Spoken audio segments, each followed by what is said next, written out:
Hello, everyone. This is Tom Fox back for another episode, and I'm absolutely thrilled today to have with me Debbie Zabica. Debbie is the executive director of Serving the Hill Country chapter of the American Red Cross. So, Debbie, with that incredibly long winded introduction, first of all, welcome and thank you so much for coming to visit with us. Thank you for inviting me. This is wonderful. So, Debbie, could you tell us about the Serving the Hill Country chapter of the American Red Cross? I would be delighted to do that. One thing is people don't realize we serve 19 counties. We go all the way from Bernie, all the way up to Llano, over to Sanderson, down to Del Rio, Eagle Pass, and over to Hondo and all areas in between. And one of the things that we really concentrate here on the Hill Country is preparing people in case there is a disaster. And one of our number one disasters in the hill country is actually home fires, and it is across the country. Everybody thinks the Red Cross and hurricanes and tornadoes and wildfires, but our number one, especially here in the hill country and across the country, is actually home fires.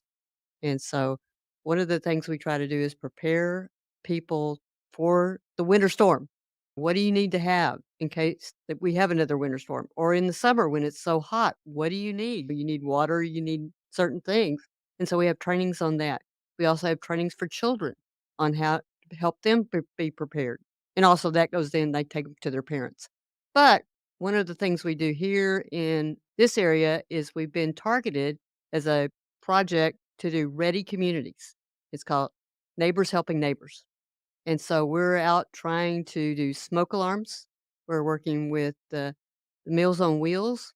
Right now we have 65 people who have said they need smoke alarms who get Meals on Wheels in this basically this county. And so we will be working with volunteers in with the Dietrich Center to install smoke alarms in those houses that need, especially the seniors who need help. The other thing is that we do Be Red Cross Ready, which was our preparedness programs.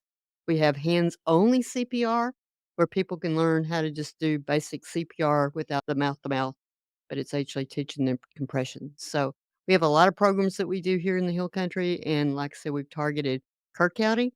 We also down south have targeted Menard County and Hondo area, and we're working with Meals on Wheels and the health department trying to get more people to be prepared. What's the role of the Red Cross after a disaster or an emergency happens? Once the emergency happens, of course, we go in almost immediately.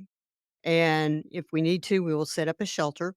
And then once they don't need the shelter anymore, we also provide health services for people. Even if it's a house fire, we provide health services and also mental health and even spiritual help. And that will continue even if after the disaster is over, if people need help. The other thing people don't know is if there's a mass casualty, like when in Uvalde, which is terrible, but the Red Cross was there. And so we're there to help the community, whatever they face. Could you tell us your career with the Red Cross? I've only been a little less than 2 years, but my Red Cross story goes back whenever I was a kid and I learned how to swim from Red Cross training. And then whenever I was in college, I was a canoe instructor and taught people how to canoe. And then when I worked for the Girl Scouts for a number of years, and I was in Wichita Falls when the bad tornado hit in '79, and then we had a flood about 2 years later, and so we closed our office, and we helped the Red Cross with mass feeding. I grew up in Lorain, Texas, out in West Texas, and then went to Howard Payne University. And did you go into the nonprofit world after college? Yes, I went directly to work for the Girl Scouts, and I worked for them for over 36 years and retired.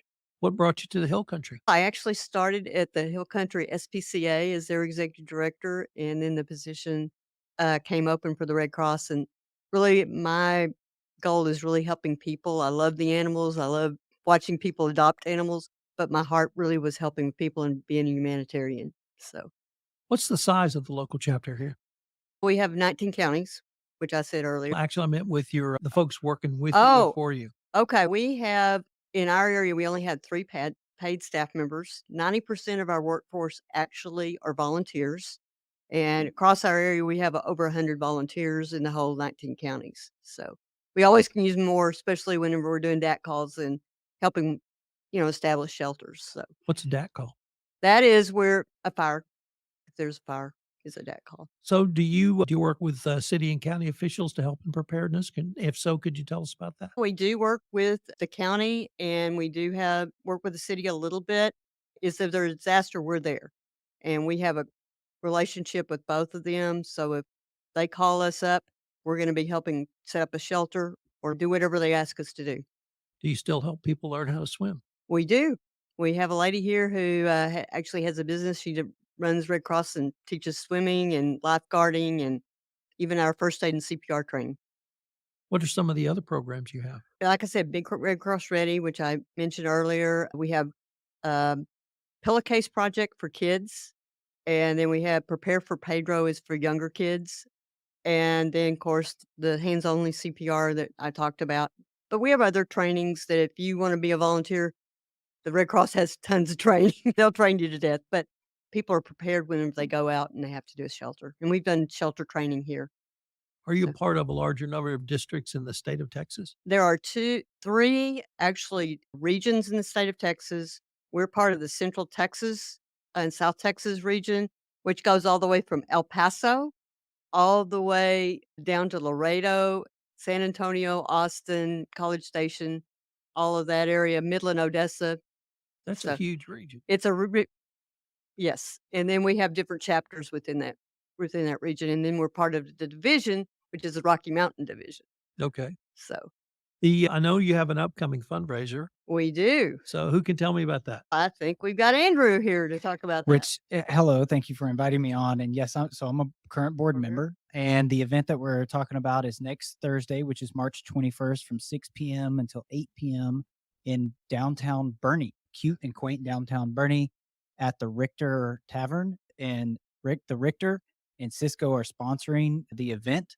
Cisco is providing the food, and the executive chef from the Richter is actually preparing the food. So we're going to call it heavy hors d'oeuvres and appetizers, along with about 15 wine vendors to try out a bunch of different wines. The owner, Joey and Guy Sanders, have connections with for some of those wine vendors. So they're unique wines, and they'll be able to talk about some of those and pair those with the food, plus some live music and a silent auction. Tickets are $40 a pop. So buy them now because it's a limited space and they're running out quickly. But we do still have room for sponsorships available too, all from levels from $100 all the way up to 1,000. If you wanted to contribute, would be greatly appreciated. But yeah, 153 South Main Street in Bernie next Thursday evening, 6 p.m. to 8 p.m. And the event is called Corks for Compassion. And So everything goes to support the Red Cross. Yeah. Yes. So all the benefits or the proceeds go to support the local chapter here in Texas Hill Country of the Red Cross. we have a unique event coming to Kerrville and the Hill Country in the form of a total eclipse. Yes. And although not a disaster, many people are considering it an emergency. Has the Red Cross been asked to help prepare for that event? We have some actually we're my other staff member who's here is actually at a meeting with the chamber as we speak.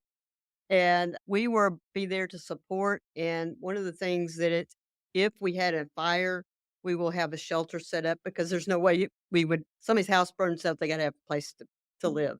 And so we will be helping do that to help support the community. So if people wanted more information on the serving the Texas Hill Country branch Mm-hmm. or the state or even the National Red Mm-hmm. Cross, what might be the best place or places they could go? Of course, I'm going to say come to our office, which is across the street from the courthouse at 333 Earl Garrett. We're always there, or somebody will there, or you can call our office, and we're there to support the community. And they can go on our website. We have a website, Hill Country American Red Cross has a chapter website, and also we have a national website. So, What's your office phone number? oh, you're just we'll go that. I'll give you one better. How about this? If I got your email. You Yeah. could email Debbie Yeah. at debbie.zabica, Debie.Zabica, Zabica at redcross.org. And I believe if you go to redcross.org, there Yeah. is a spot to find our specific That's chapter right. there. And it's easier just to email me than try to do the phone, to be honest with you.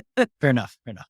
Debbie, is there anything more you wanted to talk about the local chapter of the Red Cross Well, that I didn't ask? I just want to thank everyone in the community and around this whole hill country area because they've been so wonderful. And We want to help people. That's the thing about the Red Cross.